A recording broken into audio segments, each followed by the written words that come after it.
Yeah. Did you? You didn't get a I'm in the wrong chair. I don't think so. Seriously? He didn't get one for some reason. He didn't get invited to the Women Unite. I'm sure there's some men's event that What are you changing it to? They're taking electro off, so it's just will neurodiagnostic. be out of To me, town. it's still a killer. Any other summer travel? He said that some students were using it because of. You guys ready? So then, Call the meeting to order. Please rise and join us for the Pledge of Allegiance.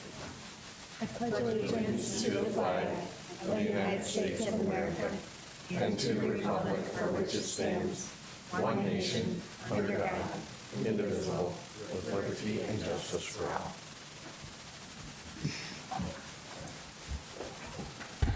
Good afternoon, everyone. Apologize for my voice. Got those lovely summer colds. Do we have anyone wishing to address the board? Thanks, Vicki. Can I get an approval of the minutes of June 6th, please? So move. Second. All those in favor signify by saying aye. Aye. Opposed, same sign. Can I get an approval of the agenda, please? So moved. Second. All those in favor signify by saying aye. Aye. Opposed, same sign. I didn't see any conflicts of interest. Okay. And can I get an approval of the consent agenda, please?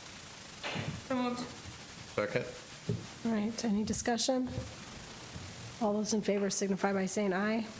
Aye. Opposed, same sign. All right, on to the reports of the president.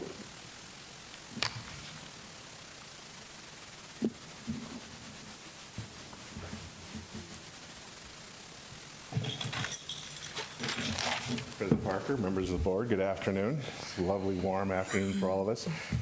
Today we have some of our two-year health programs. We have surgical tech, electroneurodiagnostic tech, and healthcare leadership.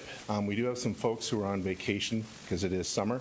So today I have two folks from Surg Tech. We have Ruby Castardo and our lab specialist, Joyce Van Zee, and I'll let them come up and tell you their story.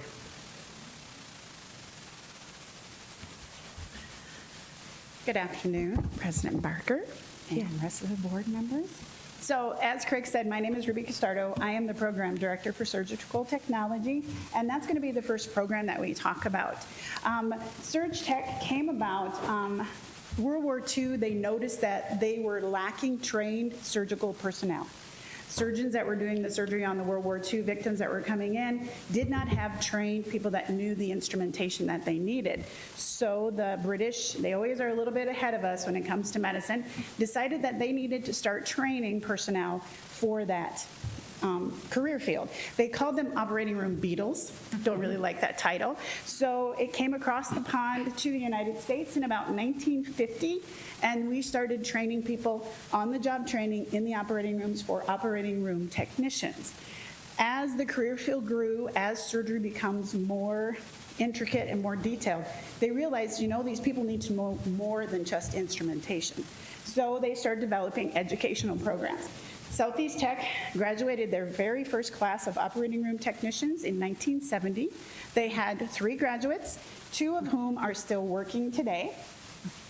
And that first one on the left is Patrine. She works at Sanford, and she specializes in ENT. And Colette on my right, she works at Avera, and she specializes working in general surgery. So they were very proud of the fact that, whoa, we're the first group. So they were pretty cool about that. So Southeast is one of 7 programs that are accredited by CAHAB. It's quite a mouthful. Commission on Accreditation of Allied Health Education Programs. We're one of 7, and ARCST is an entity that helps them. They come around and visit surgical tech programs, making sure we're adhering to curriculum and program standards and outcomes. So they're kind of, we had a revisit in 2015, and Joyce and I both sweated bullets during that thing, and we were approved for continuing accreditation until 2025. I joke with Joyce, I'm going to be retired by then, so she's going to have to do it. One of the requirements of an accredited program is all students have to sit for a national certification exam. We will be having a graduating class next Tuesday. They will be sitting for that exam, and they set benchmarks for different things. So with the certification exam, 100% of students have to take it. 70% of the students have to pass the test. That's a benchmark. So in 2015, when they started recording this, we had an 83% pass rate. In 2016, we had a 100% pass rate, and I threw a party for my students because I always say, you have 100%, I'm having a party. 2017, one student didn't pass, so we ended up with a 93%. So we still stand well in the benchmarks. Job placement is also a benchmark. And for 2016 and 17, we're at 100% placement of students. 2015, we were a little lower at 86.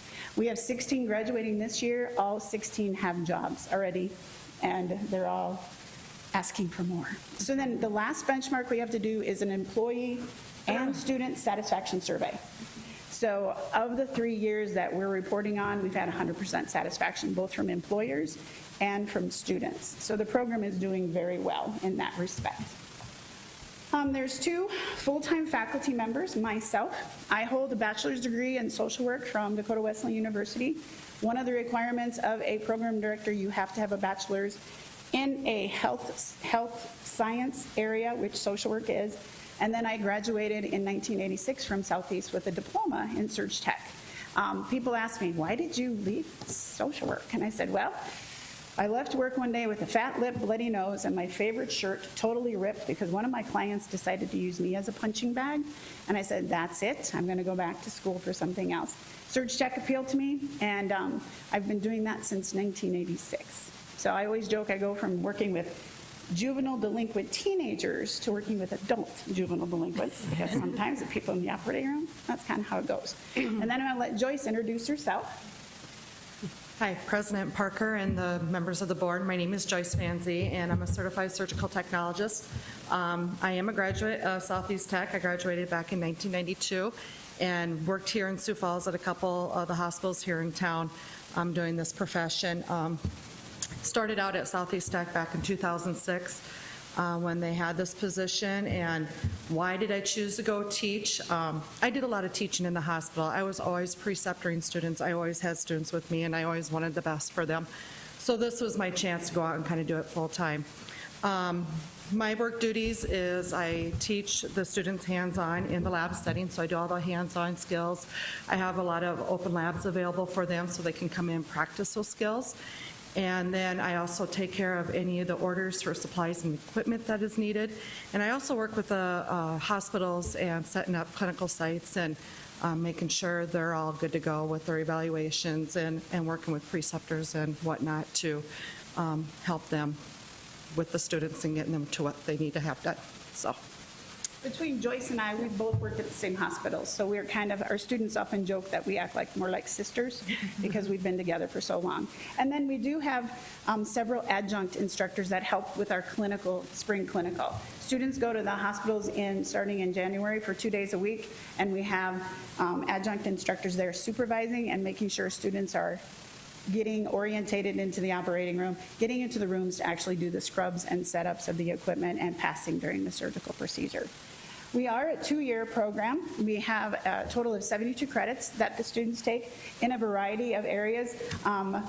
We have the 5 requirements that the state needs. We have all of the Surg Tech requirements, health core, anatomy, physiology, medical terminology. Ends up to being 72 credits. A large part of their curriculum is their clinical time. They have a spring clinical, January through May, and then they have 10 weeks of clinical during the summer. I always joke, it's the longest job interview of your life. It starts in January, it goes all the way through July. So they end up with over 600 hours of experience under their belt, and they have to scrub at least 120 surgical procedures where they set up, pass the instruments, or set up and assist the surgeon. Our students usually end up having closer to 200 cases under their belt because they're at the hospitals in this region that are very busy. So we do well in that area. Salaries, South Dakota, we start out at $37,000 and we can go as high as $39,000.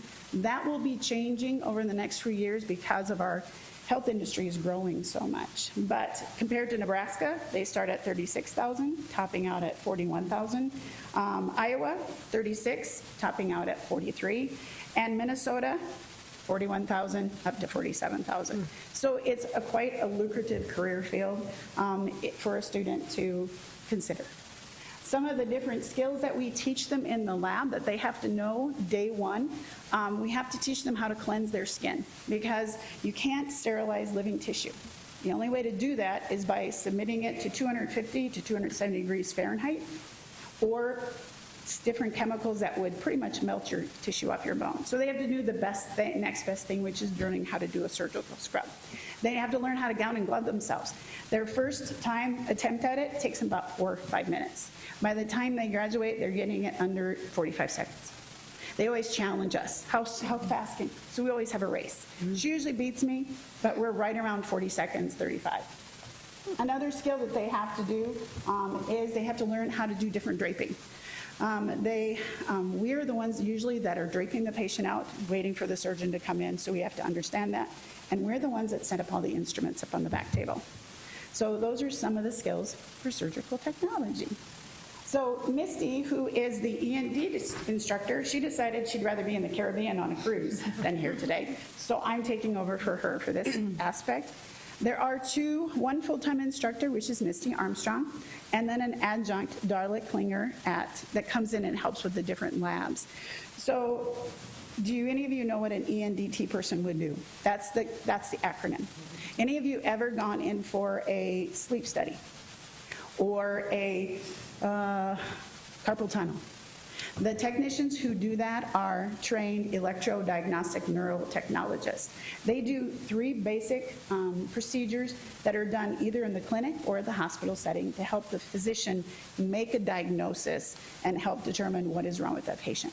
One of them you've probably heard of are EEGs, electroencephalograms, doing a brain study.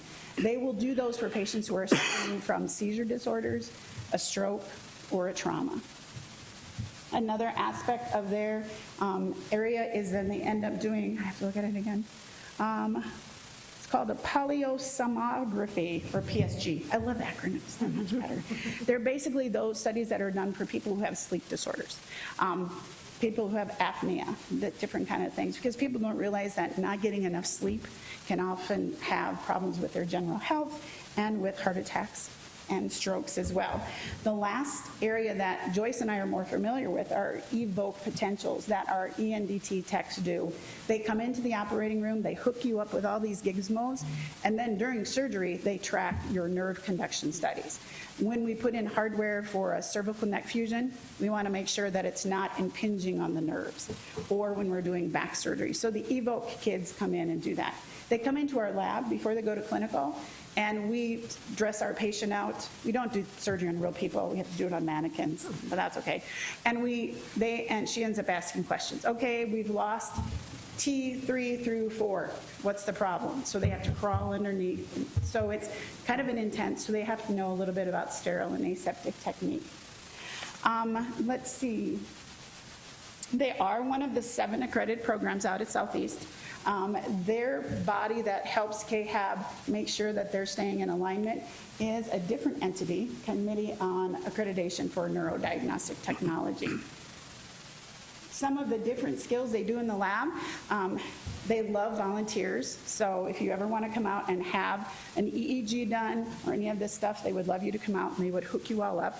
But they practice putting the electrodes, first on a mannequin's head, then on each other. What's unique about the ENDT lab is that half the time they're there, they're the technician. The other half, they're the patient. So they have a good idea of what it feels like to be both, to do both. The picture in the middle is my husband was coming in to have a sleep study done. He volunteers every spring or every fall. He loves it. He tries to trick them, but they always catch him with his eyes open. So it is a 2-year associates. The first 4 semesters, they are on campus doing all of their didactic and their clinical, and then they spend their last semester full-time out at the hospitals in the tri-state area.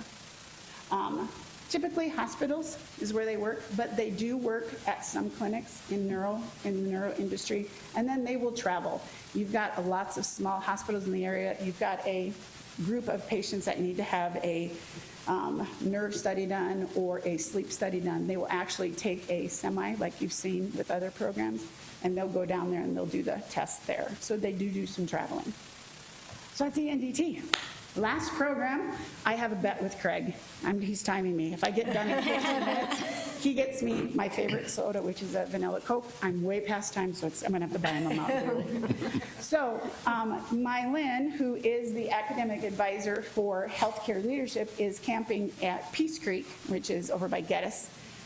So I tried to get her to come back, but she wanted to stay. But that's okay. So this program was basically started to help our diploma students, if they wanted to go on to get more education and to earn an associate's degree. This program was set up to help those people do that. It is changed from, used to be called Ally Health Leadership, now they changed it to Health Leadership. What happens is a student has to complete another program in the health area, bring those credits over to this to earn the rest of the credits needed for the associates. A lot of the classes that they have available can be done online. They can be done at the same time that they are in their original core program, or it can be done anytime that they feel it. The classes they take are quite unique to that respect in that it deals more with teaching them how to be business managers, how to manage a clinic, how to manage a area that they're working in.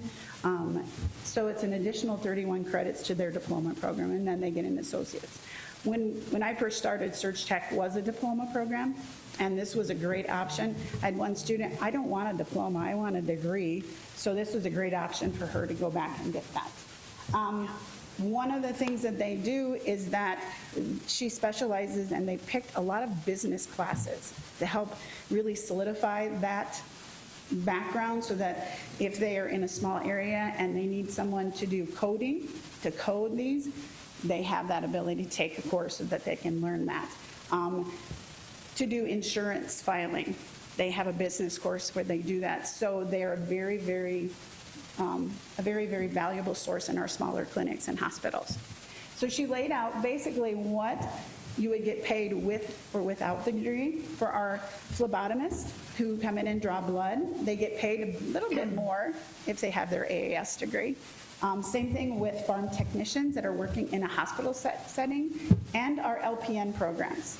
They can start out a significant amount higher with that associates because they have a little bit more business and health leadership. So I think that's all that we have. So thank you for your attention, and we would love to take questions if you have any. I'm kind of curious about the courtship and marriage course that I saw there. Yes. We have a lot of young students who, it's kind of interesting. I always look around this room, and those people who want to take it are usually the ones who are freshly engaged, and they know they're getting married, so they can take that to their minister and say, see, we did a 16-week. Most of our students take social problems. Which is one or the other, because you can do one or the other in the thing. I would say courtship and marriage for all of them, but most of them rather take social problems. Thank you. With your program being a national exam, then it's portable to Yes, they can work in any of the 50 states, plus in Puerto Rico, England, and take it across the waters. I had a friend who did a work exchange, and so she went to Australia, and someone came here to work for her here. So yeah, it's a very hard test. Yeah. Very hard. Well, Joyce and I both took it and we passed it. We're never going to have to take it again. You have to maintain educational credits in order to maintain your certification, 60 within 4 years. So they had kind of hold us to a high bar, making sure you're getting the education that you need. Do you offer those at Southeast Tech then, those recertification, or do you go elsewhere? Basically they can, but usually they take their initial certification on campus. We're a web-based testing center. They can, once they get approval to take it, they can contact Southeast Testing Center, and they could take it there. They either do it at Southeast or they do it at Sylvan Learning Center is where they do it. But yeah, so. You mentioned that your program has 16 graduates. Is that This year. Is that This about year. normal, or what's the No, maximum? no. When we transitioned from diploma to the two-year students, we kind of had a lull. Our cap is 35. Okay. We have 29 second years starting in the fall semester. Nice. Incoming freshmen, we have 45. We accepted 10 more because in 2019, Avera on Louise is going to be opening. They need 20 techs just for that part, which means then those 20 are coming. So there'll be a huge demand. I got a letter from the Lincoln, Omaha, Creighton area. They have a $12,000 bonus to come down there and work. There's a very big shortage because baby boomers my age are starting to retire, and so they're trying to fill. And the other programs that you talked about, do they have similar enrollment or a similar capacity? They're a little bit smaller Okay. because I'm not sure about Misty's enrollment cap. Do you know? She's trying to, normally for ENDT, we want something in the teens. She's been anywhere from as low as 8 to about 20. So we're looking at a name change for her, and then she just redid curriculum dramatically and reduced her credit load by probably about 12 credits. So we're trying, and then she's also looking at offering hers in maybe more of a hybrid format to try to make it better for non-traditional students. And then healthcare leadership, that does vary, and kind of what they were saying is, depending upon if students come into one area and then like to branch off, if they get a job immediately, that enrollment will always be lower.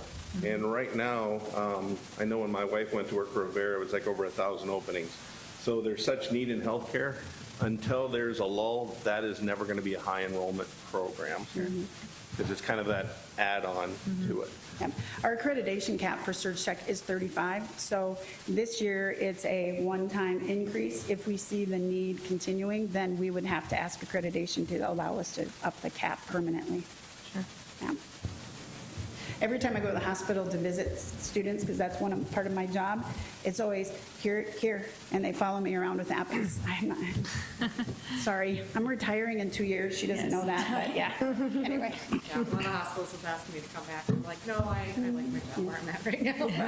There is a huge need for Surge Tech. There really is. Just because of all the building, but Sioux Falls Specialty added 4 ORs. Avera's adding 8. So there's a big need for Surge Tech in Sioux Falls. Yes, thank you very much Thank for the you. information. Thank you. Okay, I'm going to get a motion and a second to approve the academic program overview report. So moved. Second. Great. Any further discussion? Oh, just thank you both again for being here and for giving us your highlights. Appreciate your time today. Thank you all very much. All right, all those in favor signify by saying aye. Aye. Aye. Opposed, same sign. Okay, Rich, you're up. President Parker, members of the board, I always wondered who was going to fill in for me if I was ever gone.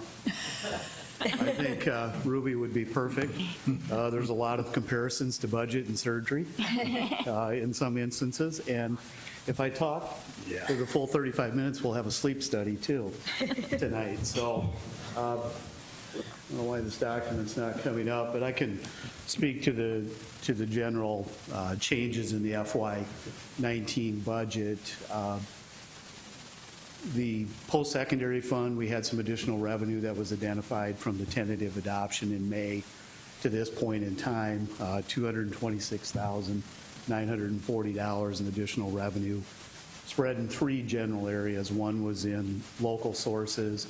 It's a reimbursement from the Housing Foundation, which you folks acted on at a prior board meeting authorizing the hiring of an additional position, and that's 100% reimbursement from the Housing Foundation. The second piece came up in our council meeting and discussion. There was some additional appropriation through the legislature last year for some M&R, $77,908. We don't have that planned or programmed at this point, given that where we're at in the school year starting, it's probably going to wind up being carried over into next year. We've got some bigger things coming up, but all in all, there's some additional resources there, but nothing specifically identified for it. And the third category where we had some additional revenue was in our federal sources. Perkins allocation went up in a couple different areas. The largest piece of it was in capital equipment that we could purchase through that grant. There was $68,268 additional federal funds in that. And then there were some smaller dollar amounts in the non-traditional and equity programs. That's run through student success as a way to draw, just as they say, non-traditional students into technical programs, and then to try to do some equity in terms of gender and bringing folks into programs that wouldn't typically be, that gender would be in them. So those are the major sources, or the only three sources of additional revenue. The expenditure side increased by the same amount in varying areas and degrees. Obviously, some of it's earmarked. We made some changes as we went through the process from the preliminary adoption to now. We had some late resignations, so we shifted some dollars and some resources. So when you look at the regular salaries as being the largest individual changes, we decreased clerical salaries. We had a vacancy in financial aid, and then we had a late resignation in the academic areas. And we're redirecting, utilizing those dollars and redirecting them in different areas. So if you look down below, you see employment contract salaries in that summary increasing by $166,000. One of those is to create a dedicated financial aid director position, making some changes in that operation to better serve our students, and then redirecting some of those academic resources into, and I never get the title right, so academic teaching learning technologists. So we're reinvesting those dollars in that. So it's just moving some things around on the table and utilizing those resources more effectively as we head into the next year. Related to the dedicated sources, the federal dollars obviously are very specific towards programs. So some of the increases, the federal work study, there was $16,420 for that. That increases what we can offer to students in a work study application. So we have additional dollars to spend on that. As I indicated, there's about $70,000 in equipment that we'll be able to buy with additional federal dollars. So we're buying some things in invasive, some EKG machines, made some increases in the auto area. We had probably a low estimate on some vehicle replacements, so we were able to bump that up a little bit. Some additional welders for our welding program. So sticking those dollars back into those programs. As you look at, like I said, a lot of movements in the wages, a lot of moving things around. Obviously, there's a benefits element that flows to that. That's reflected, and there's some minor changes in the retirement accounts. You see the SDRS and Social Security increasing by a little bit because overall that salary aspect is going up. That filters down into the insurance benefits. They're calculated as a percentage of wages. So you get that in the long-term disability, work comp. Hospital medical insurance increases, those change because of those late resignations and moving things around. I think I spoke to you before about how when I bring those new folks in, we never know what they're going to enroll in, so we always look at our maximum exposure as we go to develop a budget. One change, we were able to carve off some resources for something that we feel is desperately needed, is an applicant tracking software. I think that became very evident this year with a lot of the turnover, probably more than we've ever had, that we needed to step up and look at a different product. And we've been kicking this around and exploring this for a little while, but I think we were able to carve off some resources to move forward with that application. Already spoke to the building improvements. It's earmarked, right? It has to be specifically dedicated for building M&R. We just don't have it earmarked for a specific program yet, so we'll develop that as we head into our next capital improvement cycle. One thing I did note, I always put in a suggested motion on there, and I think we need to modify, just saw it as I was sitting over there in the Fund 54. We do need to identify, as you, I'll just speak to it, but as you make the motion, I think we need to add $10,555 into the cash from fund balance because I've got the available funds not covering the expenses in the child care fund. So I apologize for that oversight, but that is one change that we do need to make. It's a very high-level summary of the changes. Post-secondary fund is still balanced, which is what we brought forward in May. The other funds are as presented. There was no change in any of the enterprise funds, so everything's same.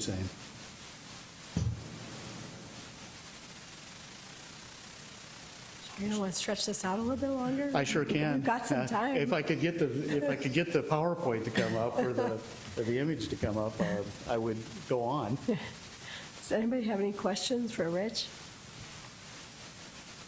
I don't think so.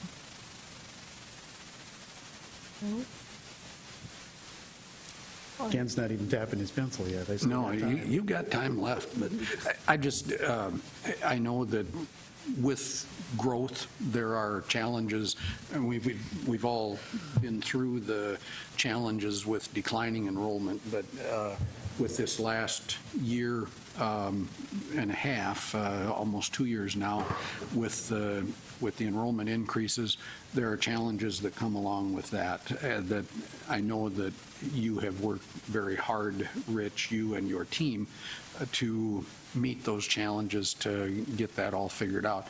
And technology's not your gift, numbers are, thankfully, but you've really done very, very good work, and I appreciate it, sitting on Budget Committee for K-12 and on the Tech Council. I've seen what you have all done, and you've stepped up in ways that I wasn't necessarily expecting, so thank you for that. I know that doing away with the whole continuing contract and all of that, getting the new employee handbook and that manual put together, that's been a huge piece of work for all of you, and don't think for a second that it isn't appreciated. We know what has gone into that, so. Well, and I think just to acknowledge Kathy Strzok's effort in compiling that document and being part of the various President's Council groups that are meeting and discussing. She has worked tirelessly on it.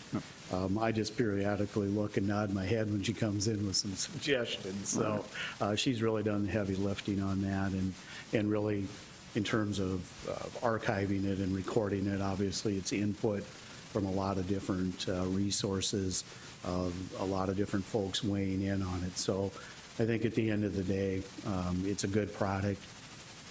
It should be a good guide for anybody coming in to begin working with Southeast. And, you know, on the other side of it, the transition seems easier than when you were looking ahead at it.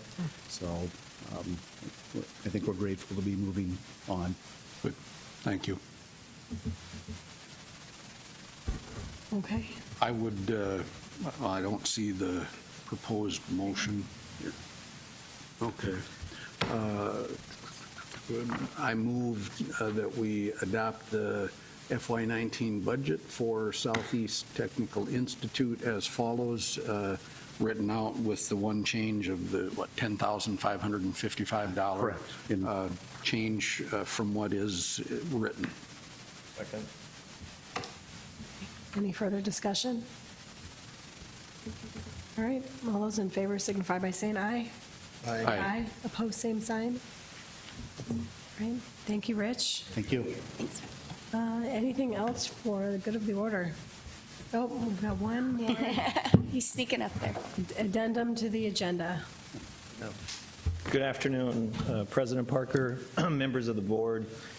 Since we had a few minutes, I just thought I would, I always like to thank the faculty that take the extra time to come in here and visit with you about their programs. As you can tell, they're quite proud, and they have reason to be. I mean, again, the Surge Tech program, another example of an extremely strong program that has done really good things for our students in the community.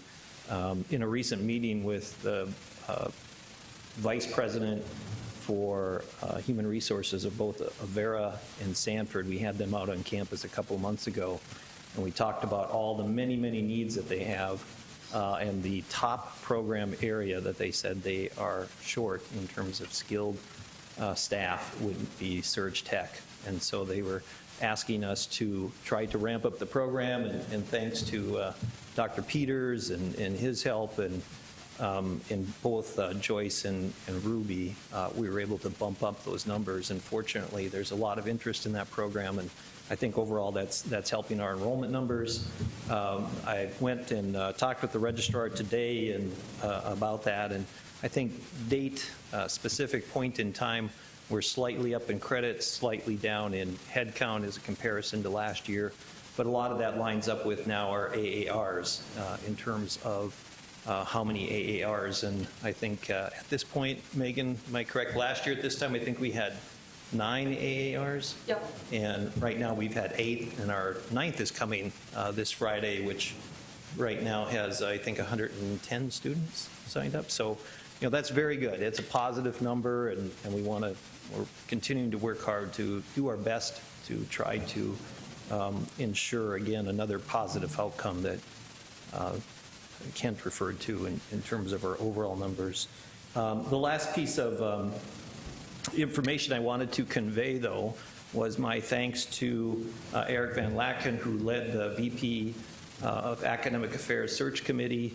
We had 5 faculty that served on that committee, and 3 administrators and 1 staff member. And they worked very, very hard. It was a difficult search from the sense that we had a number of very, very strong and well-qualified candidates. So I know they had to work hard in terms of getting the finalists out to campus. We had 3 finalists out the last couple of weeks, and I am happy to report that last week we extended an offer to Dr. Benjamin Valdez out of Denver, Colorado, who accepted, and hopefully will be starting in August. So we're not sure yet on the timing, but if we can arrange it, we'll try to have him here in front of you in August, so you'll have a chance to meet with him. And we're also working on trying to find a time for a campus community type reception as well. So with that, again, I want to thank you for your help and support with the budget. It's not been an easy year, as we have talked about in relation to budget numbers, but everybody's worked hard, and I think we will continue to go forward and hopefully continue to improve the programs. So thank you. Thank you. All right. Anything else? Can I get a motion to adjourn? So move. We are adjourned. Thank you.